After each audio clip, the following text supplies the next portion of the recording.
বন্ধুরা, সুপ্রিম কোর্টের নজিরবিহীন রায়ে কিন্তু আজ এক চরম সংকটের মুখে আমাদের রাজ্যের হাজার হাজার পরিবার, লক্ষ লক্ষ মানুষজন সবাই যখন এই নিয়োগ প্রক্রিয়াকে ত্রিপুরার 10,323 শিক্ষকের নিয়োগ প্রক্রিয়ার অবৈধ নিয়োগ প্রক্রিয়ায় যে চাকরি বাতিল করেছে সুপ্রিম কোর্ট, সেই নিয়োগের সঙ্গে তুলনা করতে চাইছে। কিন্তু আজকে বন্ধুরা এই বিষয়ে একটু ডিটেল আলোচনা করব এবং বলবো যে দুটোর গতিপথ, দুটো রাজ্যের এই নিয়োগ প্রক্রিয়ায় নিয়োগ বাতিল হওয়ার যে গতিপথ দুটোই কিন্তু আলাদা।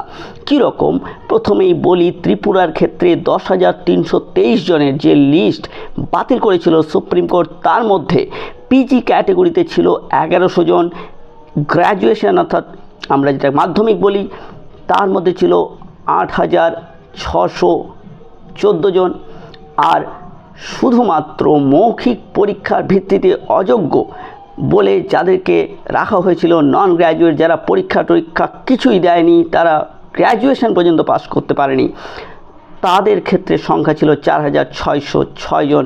তো বন্ধুরা, এই যে টোটাল 10,323 জনের নিয়োগ বাতিল করেছিল সুপ্রিম কোর্ট, তার প্রধান কারণ ছিল এদের নিয়োগ কারোরই টেট পরীক্ষা, লিখিত পরীক্ষা বা মৌখিক পরীক্ষা দেওয়া হয়নি, অর্থাৎ শুধুমাত্র মৌখিক পরীক্ষার ভিত্তিতে কিন্তু এদের নিয়োগ করা হয়েছিল। এবং এই নিয়োগ প্রক্রিয়ায় কিন্তু সম্পূর্ণভাবে যারা অংশগ্রহণ করেছিল তারা কিন্তু বেশিরভাগ, অর্ধেকের বেশি লোক কিন্তু তারা গ্র্যাজুয়েশন পর্যন্ত পাস করতে পারেনি বন্ধুরা। কিন্তু আমাদের এখানে যেটা হয়েছিল, সেখানে কিন্তু টেট পাস করা হয়েছিল, তাদের গ্র্যাজুয়েশন, তাদের 50% নাম্বার, তাদের ক্ষেত্রে কি করা হয়েছে না, টেট পরীক্ষা দেওয়া হয়েছে, তারপরে সাবজেক্টের পরীক্ষা দেওয়া হয়েছে, মৌখিক পরীক্ষা নেওয়া হয়েছে, সমস্ত কিছু স্ক্রুটনি করা হয়েছে।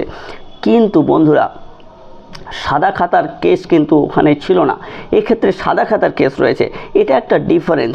আরেকটা কথা বলি, সেখানে হাইকোর্টের ডিভিশন বেঞ্চে, ত্রিপুরার হাইকোর্টের ডিভিশন দীপক গুপ্তা এবং বিচারপতি স্বপন দেবনাথের ডিভিশন বেঞ্চ কিন্তু চিফ মিনিস্টার যখন ছিলেন মানিক সরকার সিপিআইএমের, তখন কিন্তু এই টোটাল নিয়োগ প্রক্রিয়াকে বাতিল বলে গণনা করে এবং নতুন শিক্ষক নিয়োগ করতে হবে বলে রায় দেয়।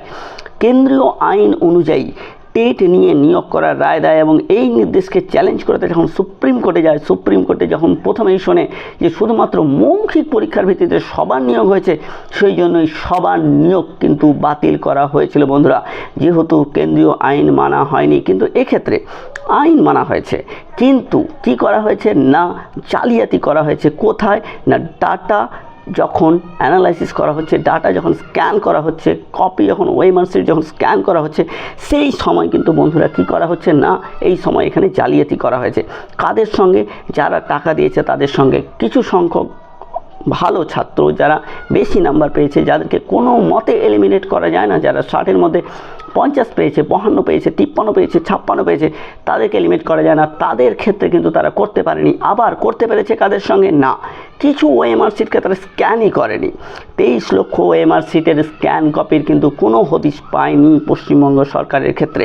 তো দুটোর গতি প্রকৃতি আলাদা। এক ক্ষেত্রে সবাইকে একটা ধাঁচে ফেলা যাচ্ছিল, কিন্তু এই ক্ষেত্রে পশ্চিমবঙ্গের ক্ষেত্রে ক্যাটেগরাইজেশন হয়ে গেছে অনেক বেশি, বিভিন্নভাবে র্যাঙ্ক জাম্প, প্যানেল উত্তীর্ণ যে টাইম, তার টাইমের পরে নিয়োগ, প্যানেল জাম্প, র্যাঙ্ক জাম্প, সাদা খাতা, ওএমআর ট্যাম্পারিং, বিভিন্ন রকমভাবে এখানে কিন্তু দুর্নীতি হয়েছে।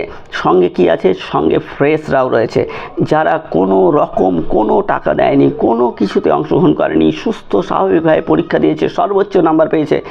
সেই জন্যই পশ্চিমবঙ্গের কেসটা কিন্তু অন্য রকম, এবং সেই জন্যই পশ্চিমবঙ্গের কেসটার সঙ্গে ত্রিপুরার কেসকে গোলালে চলবে না বন্ধুরা। ত্রিপুরার কেস ছিল টোটালি অন্যরকম, ডেকে নিয়ে জাস্ট চাকরি দিয়ে দেওয়া হয়েছে, কিন্তু এক্ষেত্রে ডেকে নিয়ে চাকরি নয়, এক্ষেত্রে জালিয়াতি করা হয়েছে। তো দুটো কেস কিন্তু আলাদা। এক্ষেত্রে বেতন ফেরত দেওয়ার কথা বলা হবে, কিন্তু ওক্ষেত্রে বেতন ফেরত দেওয়ার কথা বলা হয়নি।